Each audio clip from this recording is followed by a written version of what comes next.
Good afternoon, and welcome to Bourbon, Bikes, and Business. Mr. Hank, how we doing today? Howdy ho, Blaze. Doing well. We got a boomer this week. We got our favorite places we ride and why. It's going to take a little bit of time. And then we're going to talk about our 2023 accomplishments and maybe what we learned from that business-wise. So, great, quick show today. What do you got on tap this afternoon? Jeez, that's a pretty good question. This afternoon, I got all kinds of stuff. I'm running to the post office. And No, I meant, what are you drinking on tap? Oh, right. I thought you were asking about my agenda. You're talking about me drinking. You've been sipping early today. All right, go ahead. All right. So this I mentioned in this show a couple weeks ago. Excuse me. This is one of the new selections from Redwood Empire. This is the Rocket Top Straight Rye Whiskey. And I mentioned they had two new offerings. This is one of them, one of the Bottled and Bond new offerings. The other is called, I believe, the Grizzly Beast. It has a reddish label, and I'm actively trying to hunt that one out. But this is a Bottled and Bond straight rye.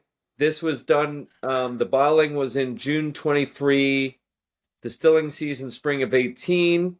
Who's the distiller? Redwood Empire. Is The that mash Kentucky bill is based? 86 rye, 7% malted barley, 5% wheat, 2% corn, and it is, what is the, Bottled and Bond, it's 100 proof. So Right. I just had a sip of it. It's a very sweet whiskey. It's very good. For Very. rye. Was it fruity tasting? Sweet rye. That's different. It has you can obviously taste the rye. It has just a little bit of bite to it, just a little bit of bite, but no bite on the finish. It has this sweet, almost like a sweet honeyish taste to it, and a little bit of a bubblegum smell as well. So Oh, that's different. it is really good. Cool. Speaking about of you? different, I got something really different this week. What do you got? Whoa, that is not bourbon. Or is it? New Year's, I bought this Tanqueray 10, which I haven't had for a long time. And Up? I had some leftovers, so I thought I'd try that with some tonic. So Oh, tonic. Okay. I was a gin drinker before I was a bourbon drinker. So cheers. My friend. I was too, actually. In law school, I used to make myself at least one gin and tonic every night until I started wondering, like, well, I'm making a lot of gin and tonics lately. I need to stop. And then I stopped. You're right. That's with anything. You start drinking too much too often. Mm. Anyway, so you want to start or you want me to start on your favorite rides and riding places, I guess we're talking about, and why you like it? I got a long list, actually. You probably already know the answer to this, but Well, how many do you have on your list? How many places? I mean, I could probably name 50 different places where I like to ride. Love to ride. I came up with 7 that I ride often. I'm just going to tell you the year. 2 favorite rides. You probably know about them. Yeah, I'm sure you do know about them. You probably could guess them. My favorite ride all time is the ice cream ride up in Lancaster, Pennsylvania. Right. Lancaster also happens to be my favorite place to ride. Really? One, because the scenery is beautiful. The nature is beautiful. I love kind of being in the middle of Amish country and seeing how the Amish kind of go to school and work and play. It's just the last different. time I did that ride, we went past the school and the school kids were outside playing softball. It was great. Teachers were at bat even. They said hello to us. They were all very friendly. It was great. I love being kind of immersed in that culture, and it's not too far away from us. Another bike ride that I loved doing, and we haven't been back in a while, is the gravel riding down in Loudoun County. Right. Some of the best gravel riding in the country.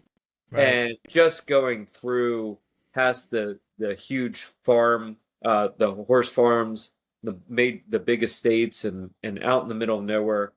It was awesome. And then That's on my list. That was my number 7. so I'm giving you kind of different categories. So there's a road Yeah. ride, gravel ride, and then Hmm. mountain bike ride.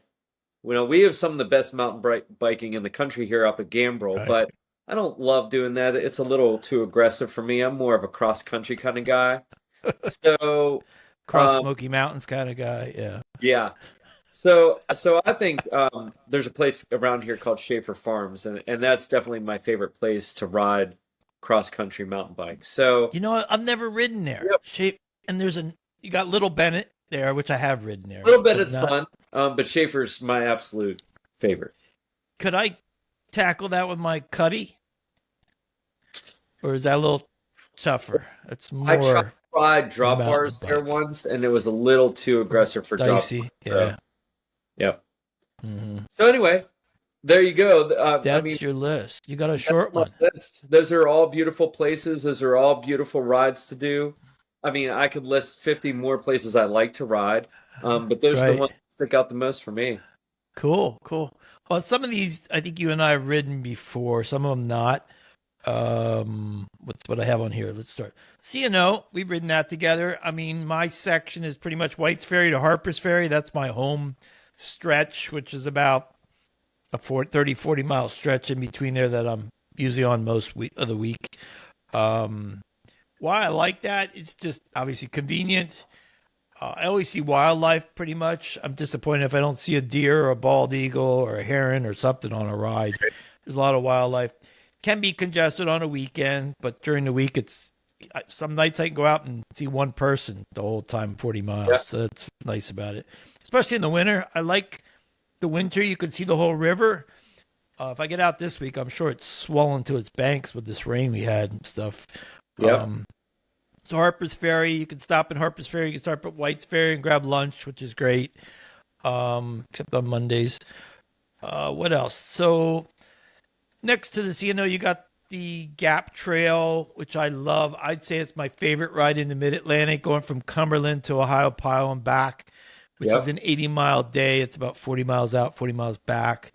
But just so diverse. I think the diversity and the beauty of that is pretty. You get everything from climbing to rolling hills to along the river to a fast downhill for 20 miles coming back. Great places to stop and eat in Ohio Pile. In Frostburg, I like the Toasted Goat to stop. I don't think we've ever stopped there, but I've stopped several times.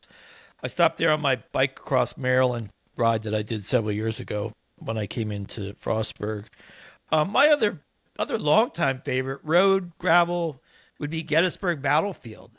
Oh, Have we that ever is fun. have we Yeah. ever ridden that together? I've ridden Okay. that probably more than or as much as the CNO almost over the years.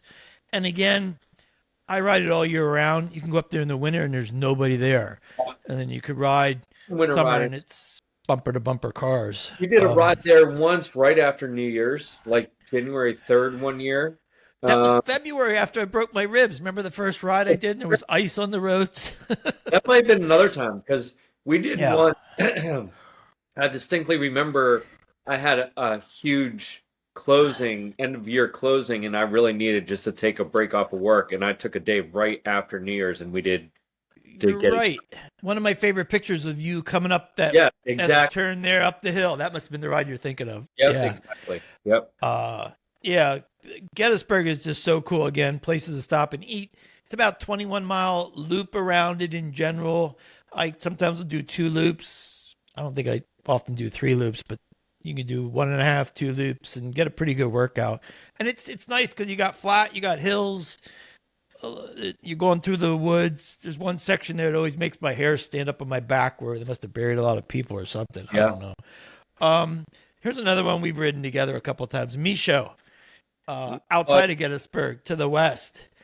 Good one. I like it because you go past the old World War II like prisoner camp, German prisoner camp. Right. That was It is buried a- in the woods. That was crazy. That is a challenging ride. You got to eat your Wheaties before you do that one. That's true. And I'm surprised we never see a bear running across those meadows on the top when we go up there. It's very remote.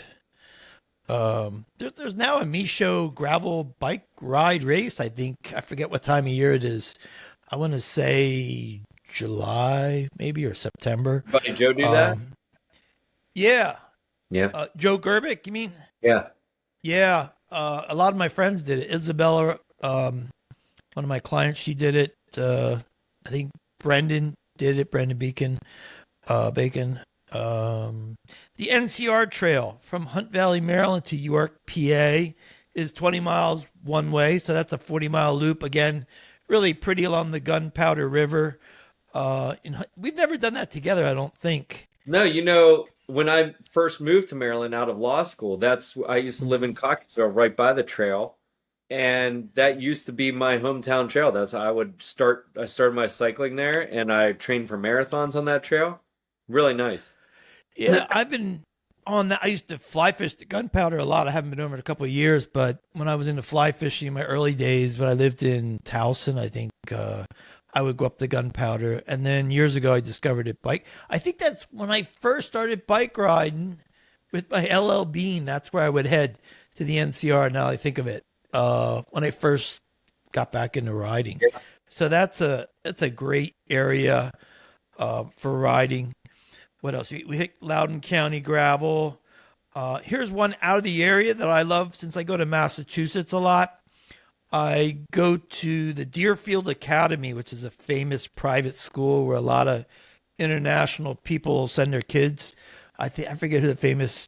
I think the Kennedys went there. Some of the Kennedy kids and a lot of famous international politicians' kids go to this school. I have a friend of mine, my other half's cousin, who works at the school. So I think her daughter just graduated from it. Anyway, you get on there, it's just gorgeous. You got the Deerfield River. It's about maybe 5 miles south of the Vermont border. So I ride up the roads to Vermont, and then I hop on a gravel trail a little ways into Vermont. I'm trying to think of the town, but I follow the Green River and I go north, and it's a beautiful ride. It's not that long. I think I went up to the top part of it last time for the first time ever. It's about maybe 15, 20 miles on the gravel north and back, but you go through covered bridges. I do a climb off of that around the backside of the mountain and come back down the hill over this one covered bridge is usually where I stop and have lunch. But it's just gorgeous. Really, really pretty. I did it in the pouring rain last time I did it, which was fun. I was covered with mud, but nobody was out there. It was a gorgeous day. So that's another favorite place I like to ride. I think those were my main. Trying to think of anything else I missed. My list. I'm going to add to my list now. As you were talking, you remind me of one that you and I have talked about a couple times, but haven't done is riding. What's it called? Up in I just had it on the tip of my tongue. Maryland or PA? On the Blue Ridge Mountains. Blue Skyline Drive. Oh, Skyline Drive, right. I've done that. I've never done that. I'd love to do that. And at one point, if you go like early in the morning, you'll literally ride in the clouds, and it's it's really cool. So that was one. You were talking about covered bridges. Mm-hmm. There's the Tour de Frederick around here where we live. That's a good one. There's a covered bridges only ride that's only about 25, 30 miles, and I can do that straight from my house, and it is phenomenal to go through there. So there's a couple other rides, but what I'll say, I guess, is the more enjoyable rides are the ones with the experiences that go along with it. Although there are certain routes that have great settings and scenery and so forth, the ones I really enjoy are the experiences. So like you and I commonly do the ride on the CNO and then grab lunch or breakfast at Harper's Ferry. And I love Harper's Ferry because of all the history and the scenery and everything. And grabbing lunch together or whatever it is, that for me, the experience takes that ride up there, even though it's just the CNO Canal over and over again. But it's funny you say that, just the CNO. We think of it that way, but there's people that travel from around the world in the U.S. to ride the CNO, and they're like, "Wow, this is so cool! It's at our back door." It's like, but we're lucky with that. I think you and I are going to be able to add another ride to this list, hopefully by year's end. So that's the good one. Yeah. I If mean, we there's a lot of rides that I did last year outside of Maryland, but those were more events. But I Yeah. thought for this segment, we just chat about, where we typically ride and what we like about it. So I think we covered a pretty good list. I'm trying to think if I missed anything. I mean, the Those are my ride that main. I do the most probably, I've mentioned on the show before, in my neighborhood, I could do Yeah. about 20 miles of gravel, and I live in a lake community. So Right. the ride next to lakes, especially in the fall when all the Hmm. leaves are out and everything, and they're reflecting in the lake, like it's absolutely beautiful. And I can literally hop out of, down my driveway and go Right. for, if I really want to, a 20 to 25 mile ride, riding past lakes and on gravel and all kinds of stuff. And that's what I'm kind of spoiled in that regard, I guess. I, So I, I was just thinking one other thing that you and I, we ride occasionally is that Mountainville Road, not Mountainville, Mountain Dale, Road, I think. Mountaindale? Mountaindale. going Yeah. Gambrel, yeah, on the Up backside. into the watershed there. That's pretty. I Yeah. like that. But we Mhm. should probably, well, we go to do that next. It'll be snowing again. But We it didn't work out well. no, we didn't get very far. That was a funny day. We tried to tackle that road. We got maybe a quarter of the way up in the Tackled snow. us. Yeah, it tackled us, but it was Yeah. fun. So I'll move on to our next topic on business is chatting about our accomplishments in 2023. You want me to start or you want to go? You go ahead. All right. It's an interesting year. It was a different kind of year for me outside of my core health insurance business, which was actually the business was up about 23% over 2022. I think it was a different year in that my business was spread out over the year. Typically, most people buy health insurance last quarter of the year when open enrollment.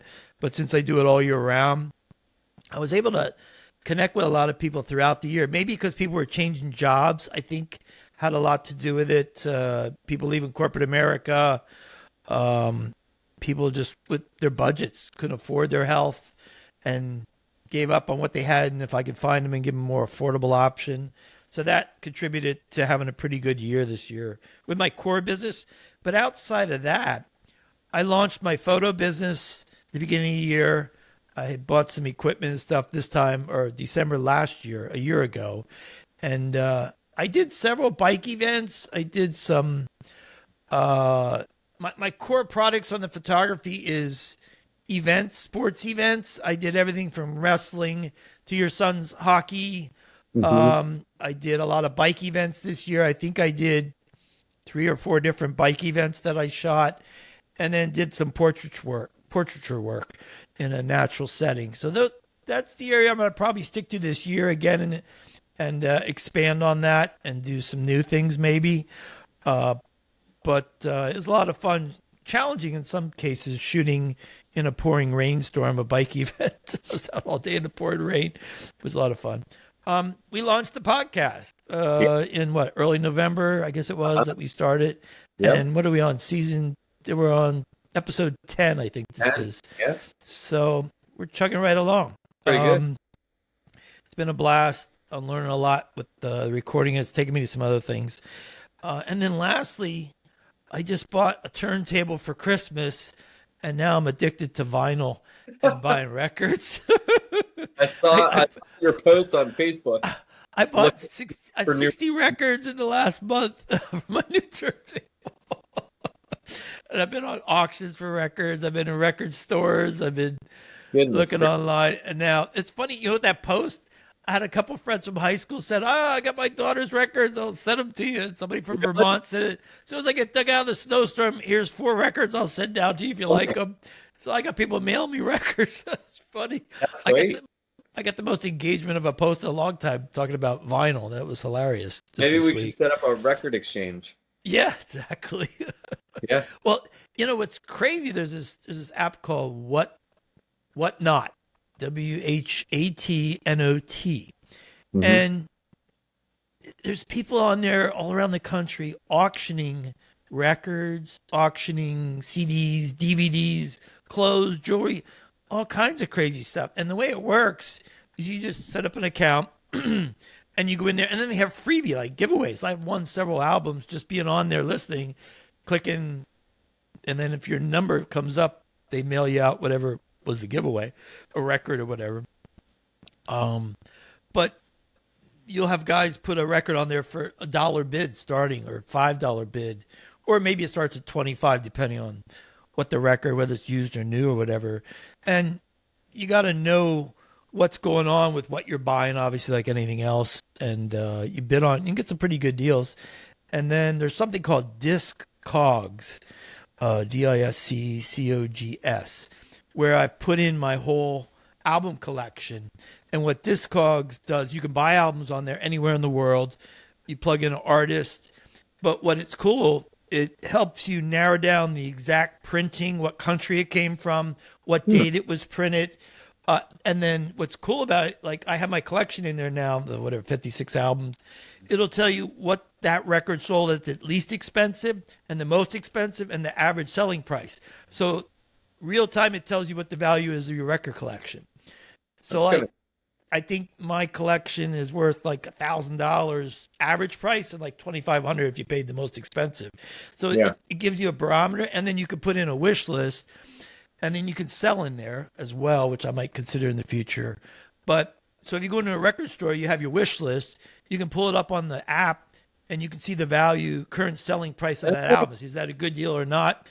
And identify the exact album by either the barcode on the album or the record label, and have a catalog number that pinpoints it to the exact pressing, when it was pressed, where it was pressed. It's pretty crazy. Very so that's cool. My latest addiction.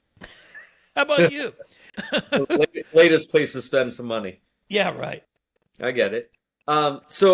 So how are we characterizing this? Are we limiting this to? It didn't sound like we're limiting it to work. Sounds like we're limiting it to just things you accomplish. It might be health goals or something that you set, or family goals. I know you're a big family man. That big family running all over the country. Work-wise, this was kind of just a standard year. Ended up pretty much in the same place where I thought I'd be. You know, it was just a typical road standard year. I always enjoy helping people, helping clients, and I certainly brought in new clients to help and continued servicing my current clients. And in that regard, that's always good, although not earth-shattering. That's kind of what I do. But I would say the major improvement that I had this year that has been life-changing. And I should have done it a long time ago, and I don't know why I didn't. But I went to online hosted files for my business. Oh, really? So everything is online. So before, when I travel, I always traveled with my laptop because they had all my files, which is dangerous if something happens. Now I back it up to an external drive and everything. But all of my files were on my laptop. So anytime I travel, I had to have my laptop. I'd always be worried that my laptop would get stolen or lost or something like that because all the files were on there. And so now everything is up online. So anywhere I go, I can work on them, work on the current version. I don't have to worry about mix matching versions and sending it to myself in email. And okay, go ahead. Everything is done online and automatically saves and updates. So like if I'm in the middle of a Word document and it accidentally gets shut down, I don't have to worry about losing what I just did. It updates like every 2 seconds. And so I don't even have to click the save button ever. It's just always updated and everywhere all at once. It's encrypted. It cost me like $6 a month to do it. I have a solo office, so I don't have to get one of the fancy licenses. And it's like, and it gave me for $6 a month, gave me 1 terabyte of storage, which I'll never use with using doc files. And it has totally changed my productivity and how I can get stuff done. And then what I did, I always had an iPad, but the problem is I'm a transactional attorney, so I do a lot of editing contracts, marking up contracts. The iPad was never big enough to mark up the contracts on there, even though I had the pen. And so I got the super duper, the biggest iPad, which is the 12.9 inch. It's literally legal pad size. So now I just send myself the legal document. I can mark it up right on the iPad. It saves automatically to my online files. And the whole thing is just effortless. It's amazing. So just to clarify, this is in the cloud, not on a server locally for Wow. you, right? Yep. So that that's a good tip for the business owners because again, a lot of us are working remotely nowadays, Right. and like you said, security of your backup is really key, and most people don't do it. Right. And if something goes bad and hard drives die, you're SOL really quick. Yeah. It's funny you say that because this year I did a similar thing. Here's a different twist on it.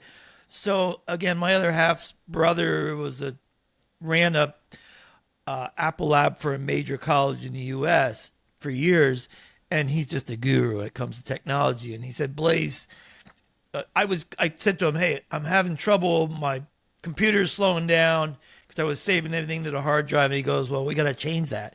So he gave me what's called a Synology drive, which is basically a metal box with 5 drives in it. And you could put massive hard drives in it. And what it does is it creates redundancy.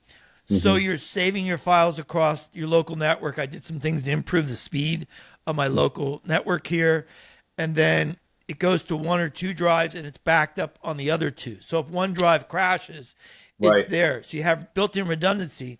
And now the next step this week, because my photo business, like these massive files, I'm Right. editing them. So it's not like you said, 1 terabyte. I went through that in 6 months of photos and if I Right. get into video, it'd even be more.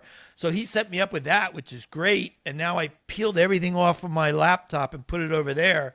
And now my laptop's running, with minimal files on it and it runs at full speed. And then now he's going to set me up a VPN.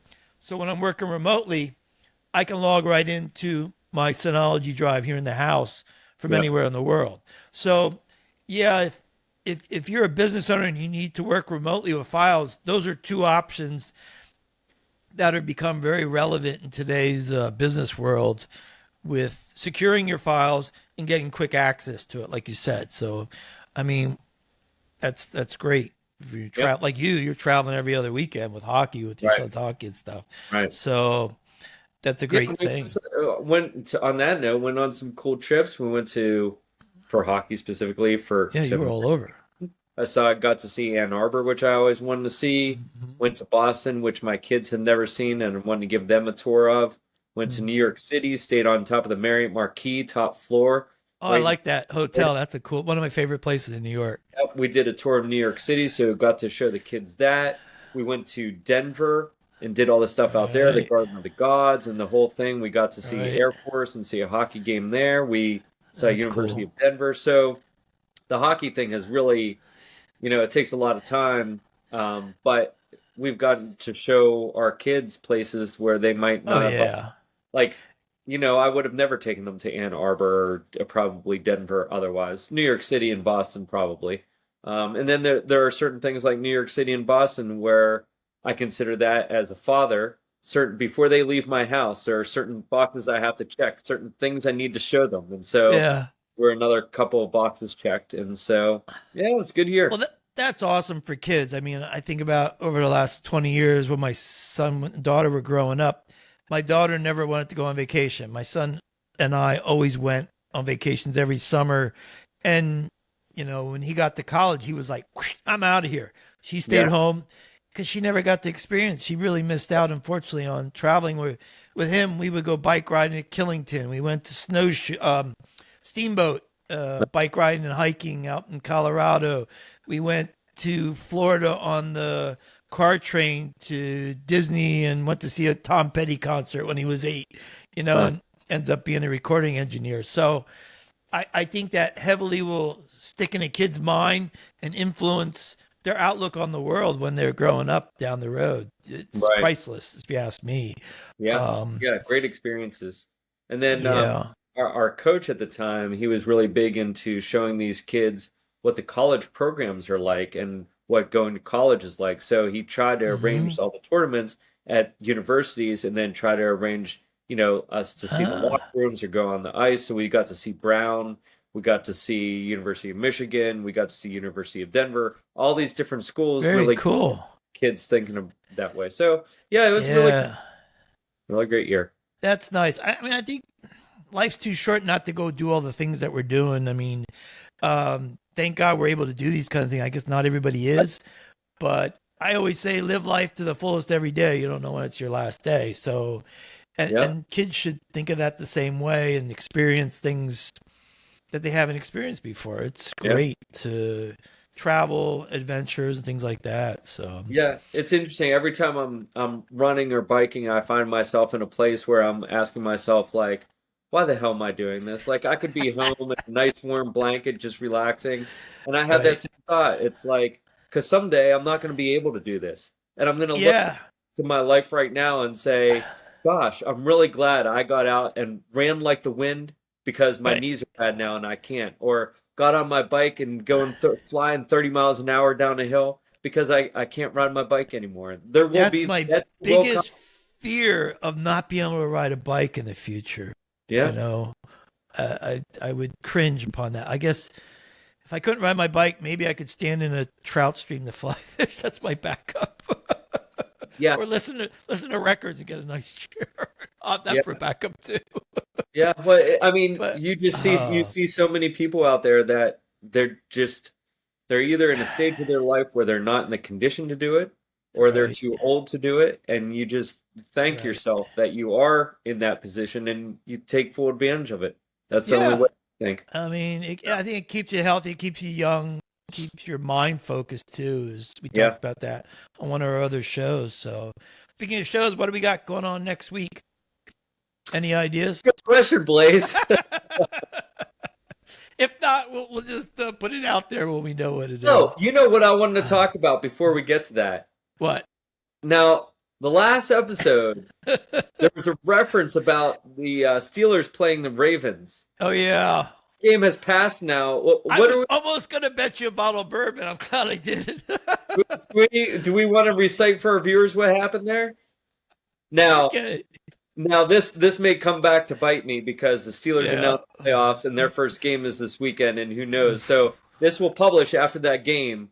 So I could be eating my words pretty badly if we lose badly. But for the time being, we have swept the Ravens this season, and as a Steelers fan, I'm very happy. So to answer your question, they did have their second string in there. You know that. You know, we were playing with our third string in a lot of places. And it was poor weather conditions. I'm not making excuses. Our middle linebacker was retired and sitting on a couch 2 weeks ago. I just want you to be aware. And our quarterback, I didn't even know he was still on the roster at the beginning of this year. So I just want to make that point clear. Yeah. I would love to see the Browns make it in and Joe Flacco play against the Ravens somewhere down the road. That would be cool. He might. Well, if we win this, we'll be playing the Ravens. It will be number 3 for this season, so we'll see how it goes. That would be a good game. I might bet you on that one. Yeah. We'll see. We'll take 1 week at a time. Okay. So next week, what are we going to talk about?